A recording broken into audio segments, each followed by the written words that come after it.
MedBix Webcast is a new kind of healthcare media channel to break the silo mentality and foster interdisciplinary thinking. Our mission is to fill that gap and to create a curiosity through different lenses, tapping the passion that guided the historical figures in medicine and bringing present-day groundbreaking research to the front lines. We interview physicians and leaders in the industry about present-day healthcare challenges on our live program. So this Wuhan outbreak, during the Wuhan outbreak in the January, in the month of January, the Wuhan outbreak in Wuhan, coronavirus outbreak, everybody knows about it. World Health Organization declared emergency later on, but I want to tell you something about so we need to get the genetic sequence of the coronavirus. His name is Rao Johan, I think is Tsinghua University in a X-ray crystallography department. He's from a chair of the X-ray crystallography department. His name is Rao Ji. He's not Indian. He's a Chinese professor. He releases the first coronavirus sequence. So through the X-ray crystallography, that is on January 12th, 2020, he released that sequence of the coronavirus. Immediately after that, Daniel Rapp and Dr. Wang from Austin University, Austin, Texas, University of Texas, they validated that sequence, in fact. Immediately, they went into the testing coronavirus structures, spike proteins. They found out everything about that. It is a world coordination. We made it unprecedented speed. We brought this coronavirus sequence through the very state-of-the-art technology called the X-ray crystallography. What happened after that? So this is a Summit computer, the computer genius, Sunil Cherian is a computer man. It's the fastest computer is in Oak Ridge is in the Oak Ridge, Tennessee. I visited that place. Oak Ridge, Tennessee houses the fastest computer of IBM. It is called IBM Summit computer. It does, do you know how laptop is a 1 million operations per second? Do you know how many operations per second it does? Summit computer, 3 quintillion operations per second. It is just a quintillion is just out of your trillion, outside, even above the trillion. Is that just beyond our imagination? So I visited actually the Oak Ridge National Laboratories, that is secret town of that's where the home of the Manhattan Project. That is so they have Summit computer was what happened during the Defense Act, Defense Civilian Production Act during the coronavirus. They ordered all the Summit computer to find a cure for the coronavirus. So they ordered all the resources of the computers to be used to find a cure for coronavirus. So the coronavirus worked on this Summit computer, the fastest computer on the planet, one of the fastest computers on the planet, came up with the 77 molecules it spit out in 2 weeks. It took 2 weeks to spit out took 2 weeks. You may think about that. It took 2 weeks to put out the possible solution, possible treatment for possible molecules that can treat COVID-19. It spit out. It's 77 molecules it did identify. But if you go through the traditional lab, if you would not have gone through the computer system simulations, in the wet lab, it would have taken more than 2 years, 5 years, 10 years to develop a vaccine. So now with the computers, with the simulation, IBM spit out in 2 weeks the possible treatment for the COVID-19. So what is that? Why such a powerful computer took that many days, 2 weeks? It's billions of data points. It's a huge numbers. The numbers are unfathomable. I will explain to you why that the numbers are so strange. So it is out of our human mind. The reason is I need to tell you a story about that story. I'm going to show you. I'm going to tell you the story. This is to tell you how we cannot wrap around the complex numbers, the huge numbers in our mind. This is a story of, let me share that story. This is from an Indian mythology story. It's actually real story, some people say, but whether it's real or not, but it's very interesting. It explains the power of the exponential numbers. Ambalapooza is a small town in southern India which is famous for two things: the Sri Krishna temple and Pal Payasam. Pal Payasam is a dessert that's made mostly of sweetened boiled milk and rice. According to legend, the king of Ambalapooza was a big chess enthusiast, and he often challenged visitors to a game. One day, a travelling sage arrived at the court of the king and challenged him to a game of chess. The king accepted and asked the sage what he'd like as a prize if he won. The sage said he'd like some rice. He'd like 1 grain of rice on the first square of the chessboard, and for the number to be doubled for each square after that. So the king put a single grain of rice on the first square, 2 grains on the second square, 4 on the third and 8 on the fourth. He looked at the grains and thought, what a ridiculously modest prize. He accepted the sage's wish, and the game began. The sage played well and easily won. True to his word, the king ordered a bag of rice to be brought and started to count out the grains onto the squares. He was shocked when he got to just the 12th square and found that he needed to put 2,048 grains onto it. He realized that the prize was going to be a lot bigger than it had first seemed.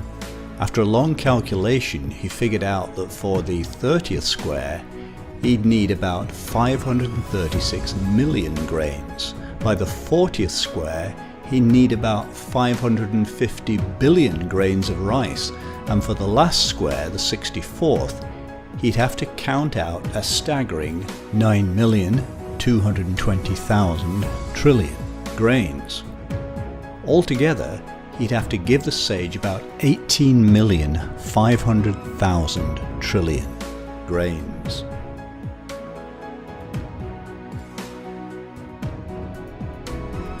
A single long grain of rice weighs, on average, about 0.029 grams, so the total weight of rice that the king needed to give the sage was about 535 billion tons. That's more than 1,000 times greater than all the world's milled rice production in 2019-20. The king realized it was impossible for him to pay his debt. In the legend, the sage turns out to be the god Krishna in disguise. When he saw how upset the king was, he appeared to the king in his true form. He told the king that he didn't have to settle the debt immediately, but could pay it over time. So the king started to serve Pal Payasam in the temple free every day to pilgrims until the debt was cleared.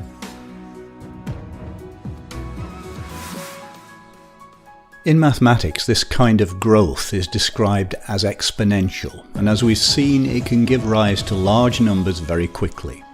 The function describing the number of grains of rice per square is 2 to the x minus 1, where x is the number of squares, and you can see from the graph how steeply it grows.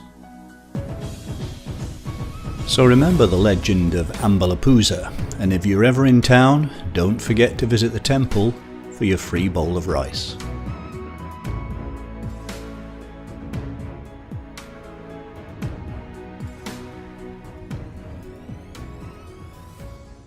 Chessboard, another example of the necklace.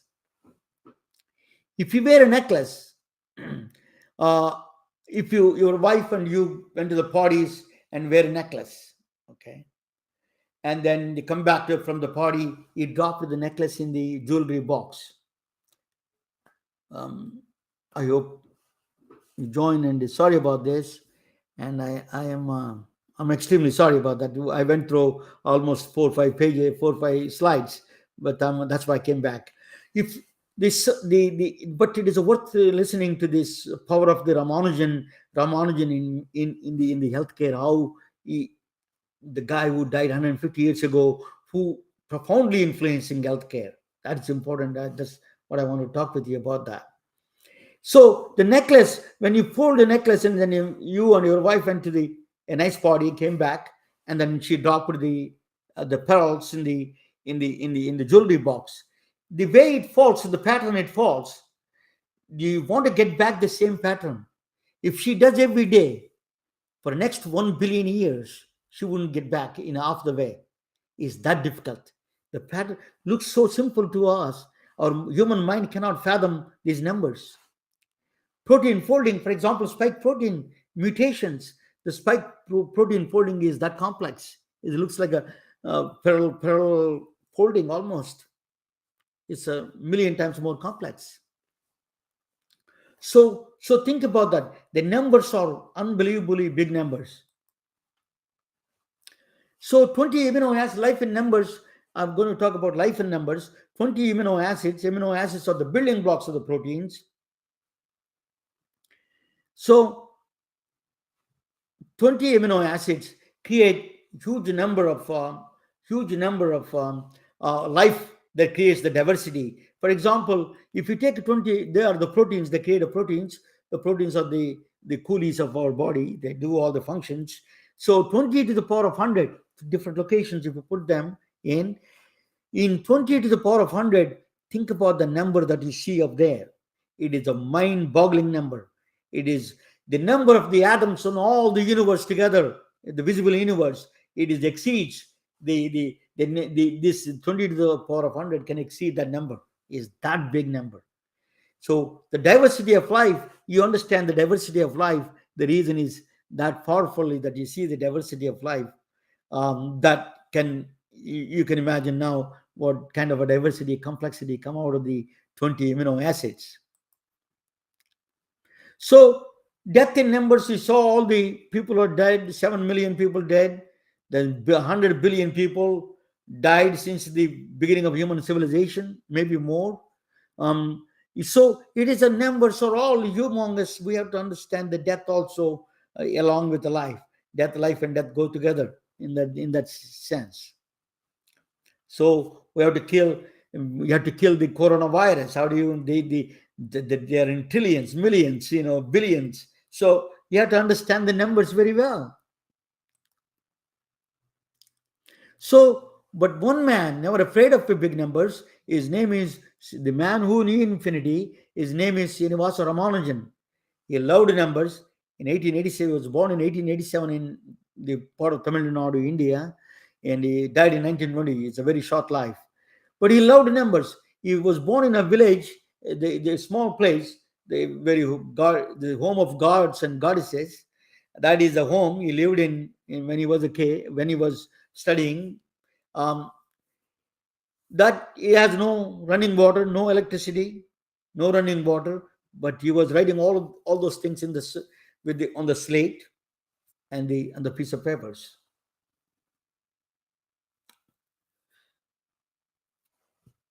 So he was producing a lot of mathematics. He was producing crazy mathematics. It looks like crazy for us, but it's not. He's producing a madness. He's writing equations after equations, pages after pages of equations. He's writing. One of the equations I can share with you that you see on the right side is 1 plus 2 plus 3 all the way to infinity. If we add it, it is the summation of that one is minus 1 over 12. That means it is not infinity. If you add integers all the way to 1 to the infinity, the answer is not infinity. It is a minus 1 over 12. We are strange as it may seem, but it is correct in certain situations. You will come to know about it in a minute. So they asked him, how did you arrive these numbers? How did you get these numbers? So he said that God has gave it to me in the dreams. He said, what goddess? Namagiri, I have a photo, and he was showing the picture of a Namagiri photo to his supervisor in England, in Oxford, Cambridge. So he said, never mind that the Western people that some woman in the picture gave him in the dreams all the equations.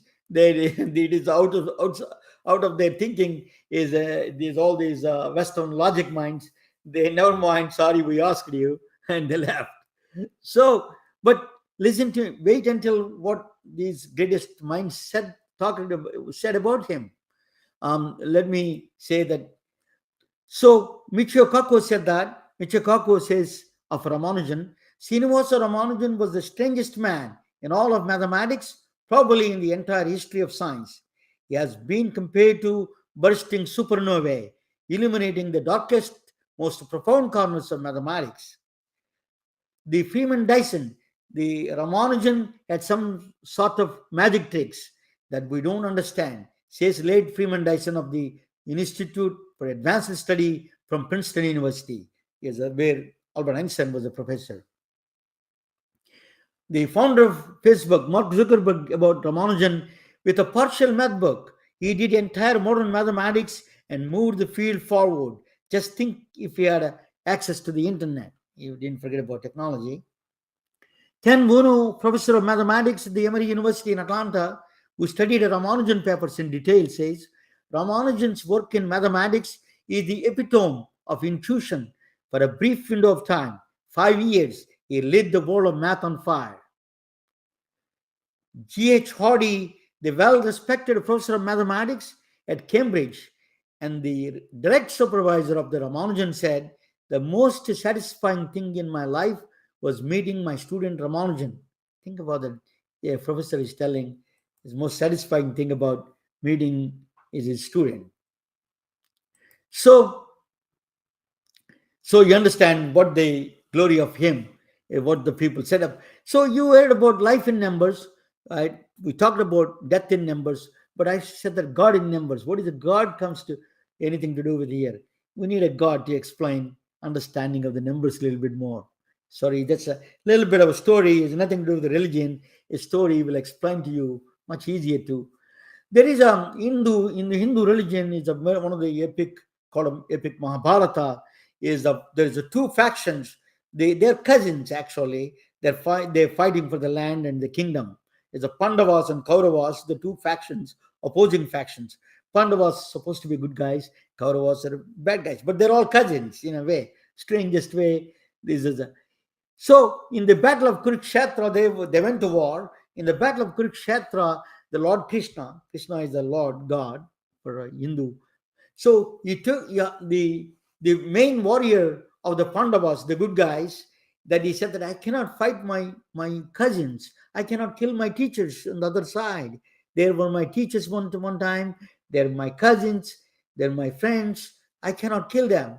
So that our Lord Krishna took him out on the side and gave a profound wisdom and knowledge about the Bhagavad Gita. The reason I'm talking about it, you will understand why I'm saying this. So he says that you're just a mere actor in the whole complexity of the universe. So I'm going to show you my divine side. I'm going to show you my multi-dimensional form, higher dimensions. So it is a multiple dimensions. We live in a three-dimensional world, length, width, and breadth, and the height. We understand only three dimensions. But anything higher dimensions, we have no idea. We cannot see it. We cannot visualize it. So he wants to show, Lord Krishna wants to show that higher dimensional form, transcendental form of Krishna. He wants to show it to Arjuna, his warrior. He wants the purpose of that is to convince him you're just a mere actor. You're already done. The karma, the laws of karma are already done. He showed that the higher dimensional form of him is omnipotent, which is unlimited powers he has. Omniscient, is a knows everything. I am omnipresent, everywhere, anywhere. That's most important. Omnipresent is everywhere, anywhere, and the 11 dimensions. That's what you see. Everywhere, anywhere, everything, same time.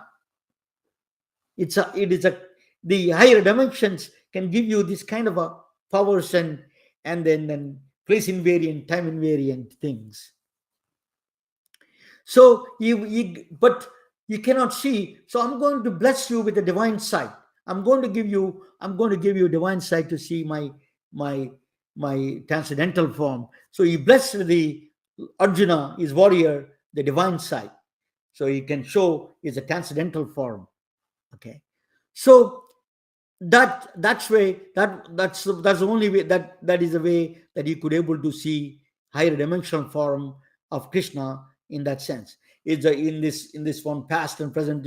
What the purpose of that is already you killed all your cousins, you won the war, you're just a mere actor. I am the one the who does the this drama, is you're part of the drama for me. And that's what he was saying in the Bhagavad Gita. That is a sacred text of Hinduism. It gives a lot of profound wisdom and knowledge during that time.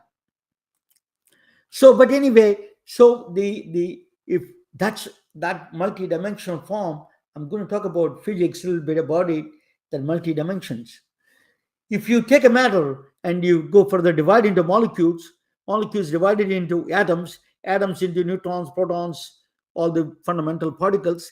If you go all the way to the smallest thing, so string theory suggests that there's a strings, vibrations of energy, all the electrons, protons, everything is made up of these after the quarks and everything, they're made up of strings, vibrating strings. They vibrate in 26 dimensions. Okay, that is the 26 dimensions they vibrate. That is what string theory says. But there's 11 dimensions that came out reduced to, I tell you about that in a minute. But the physics has a string theory of 26 dimensions. We only can see 3 dimensions. How can you verify, or how can you see that's 26 dimensions? So what he did, I'm going to deviate for you a little bit of mathematics here. It's not a math, but I'm just giving you. I did actually show on a symmetry itself, math and symmetry groups. So a lot of times mathematicians, a very funny way, I still, it's beyond my understanding. The symmetry itself is a very complex field. But if you take any object, the way you can, number of ways you can move and rotate, rotational symmetry, translational symmetry. If you're in the mirror, for example, a reflective symmetry, these are all the number of ways you can arrange an object. That is the symmetric groups, they call groups. You can arrange all the groups, everything that's seen in the nature, you can arrange into groups. So that is mathematicians, that's a fundamental. So, for example, the chair, the way, the number of ways it can rotate, which axis, what axis, so you can add a complexities to it, and then the number of ways you can rotate the chair is you can consider that as a group. For example, a snowflake, the rotational, if you can move around, it doesn't change anything. That's a rotational symmetry. So that's only one way you can do that. But if you can change anything, it happens something else. So some of the number of ways you can put, the object can move around. That is a form a group. But very strange thing happened. As you see that 26 dimensions, you saw that, right? There are 26 misfit groups in math. This is nothing to do with the physics. Mathematicians came up with the number, strange number. This is 26 misfit groups. They don't fit anywhere. Their bookkeeping didn't work for them. So you cannot put some of the rotations, some of the symmetry groups, they could not able to put in any groups. They call 26 groups. Out of that group, there's a big one. It's called a monster group. They have number. You see that 800, 808, 017, 1424. The number just keep going. I don't even know how do you say that, the entire thing. But the number of the monster group, the largest group in the 26 misfit groups. Remember, 26 dimensions in the string theory came. That is entirely independent from the mathematics that came out with the 26 misfit groups came in mathematics.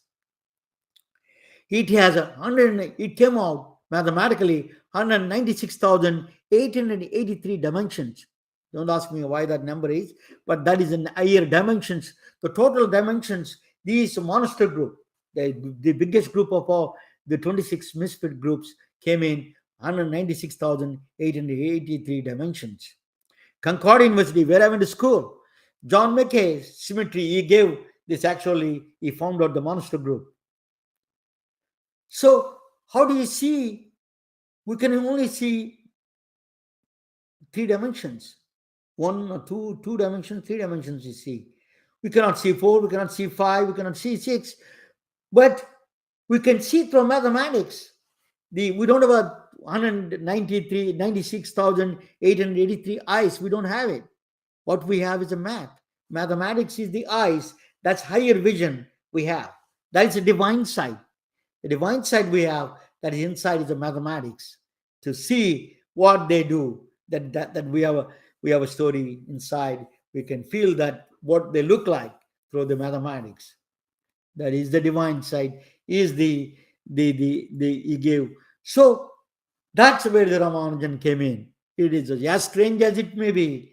That is, he created a modular functions. Modular functions are that's he combined this math 26 misfit groups into physics string theory. He connected them through his mathematics. They found out it later on. They call it monster moonshine. They connected the mathematics and physics. He connected, he wrote, he has written, the string theory was not born. The atom, the virus was not born. But he did all these things, these functions he did, mathematical functions he gave us during his time, the short period of his life. So he combined the mathematics and physics through modular functions, they call. Okay. So he saw the real physics through mathematics and physics, he combined them, we can see. So Ramanujan mathematics are just mind-boggling. For example, Ramanujan Fourier algorithms are used in that 77 compounds came out of the Summit computer.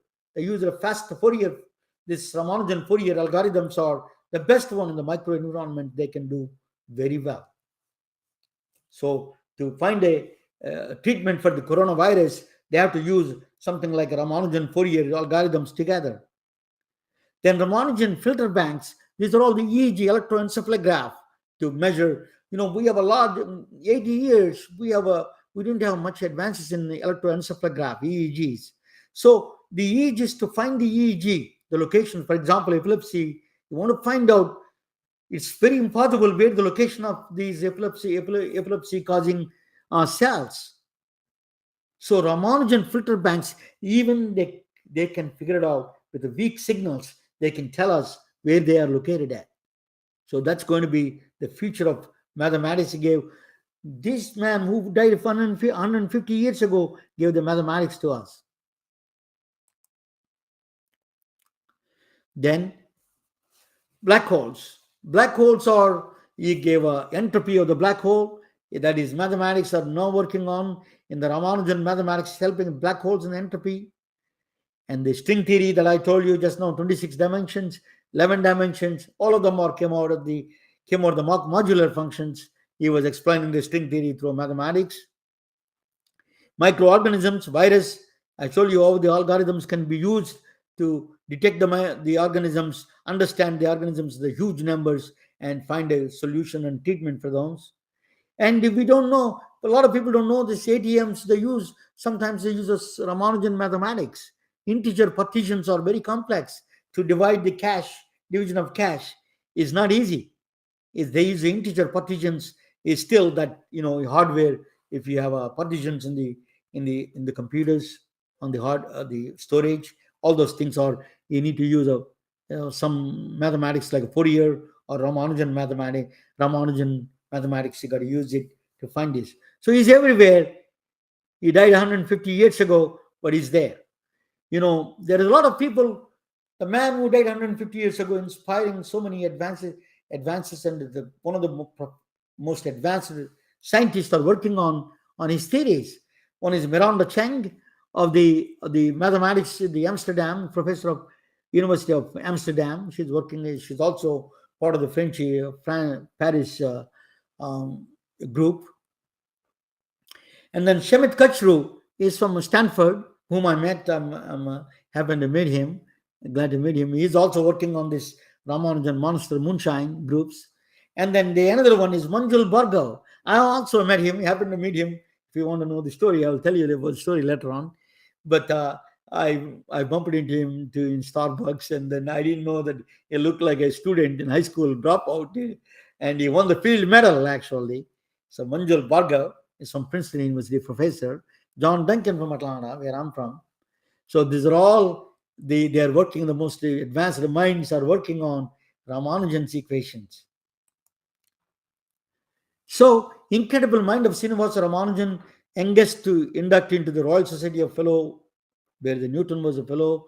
He died very young age. But tell me, the minds can, what it shows to the humanity, the show of the power of the mind, that he can reach, even with the limited resources, you can, with a lamp and a slate, he wrote the equations with the advanced computers cannot catch up. So that is the mind. Science is real. We brought vaccines with unprecedented speed to face the present global pandemic. But it is not possible without the help of great giants of science and medicine from the past. We are retelling their stories through our patented designs that can be worn on scrubs, t-shirts, printed on conference bags, and endless other promotional materials. Daily Wear for Medicine is the first ever of its kind to create curiosity in medicine through visual art. We at MedBricks are celebrating unsung heroes of the past who made enormous contributions to the field of medicine through our unique campaign called Daily Wear for Medicine. This is Jennifer, Vice President of Branding at MedBricks. Microsoft founder Bill Gates says, reading about history of science and learning about scientists of the past are an integral part of understanding and appreciating the true science. If you want to learn science, reading the history of scientists and the story of scientists about when they were confused and what tools or insights allowed them to make the progress they make. So you have the timeline, or you have the map, or you have the branches of science and what's known and what's not known. So incremental knowledge is so much easier to maintain in a rich way. Talking about scientists, Marie Curie certainly is on top of the list. Despite public shaming about her affair with a colleague, she won the Nobel Prize twice. She designed the first ever medical mobile X-ray trailer called Petite Curie. It saved countless lives during World War I and subsequent wars. She was a prolific scientist and a true feminist of her time. C.V. Raman, scientist from India, and his discovery, called Raman scattering, is fast becoming an invaluable instrument of a diagnostic tool in medical imaging. His discovery is omnipresent in every area of medicine. Paul Dirac of England scribbled a mathematical equation that paved the way for present-day medical wonder called positron emission tomography. It is referred to as PET scan, which is widely used in detecting tumors and cancers with the utmost precision. History might have forgotten Dr. Yella Pragada Subbarao, but his contributions to the world of medicine is hidden everywhere. This Indian-born medical scientist created the first ever chemotherapy drug called methotrexate that saved countless children with leukemia. Now, the drug is being widely used for other types of cancers. It is also used in the treatment of ectopic pregnancies, rheumatoid arthritis, and several other conditions. He is instrumental in creating the first broad-spectrum antibiotic drug called tetracycline. Let us bring this iconic man, Dr. Yella Pragada Subbarao, who comes from a small town from the state of Andhra Pradesh, India, to the front lines of world history through Daily Wear for Medicine t-shirts. With extraordinary data analytical skills might have been known as a lady with a lamp in the history books. She was the first woman to use population health analytics to fight infectious diseases. That is Florence Nightingale. British-born aristocrat Florence Nightingale championed the welfare of wounded British soldiers during the Crimean War. She put forward a detailed sanitation infrastructure plan for India to prevent mosquito-bitten malaria and other communicable diseases. She is a brainy mathematician who happened to be a nurse with unbounded compassion to fellow humans.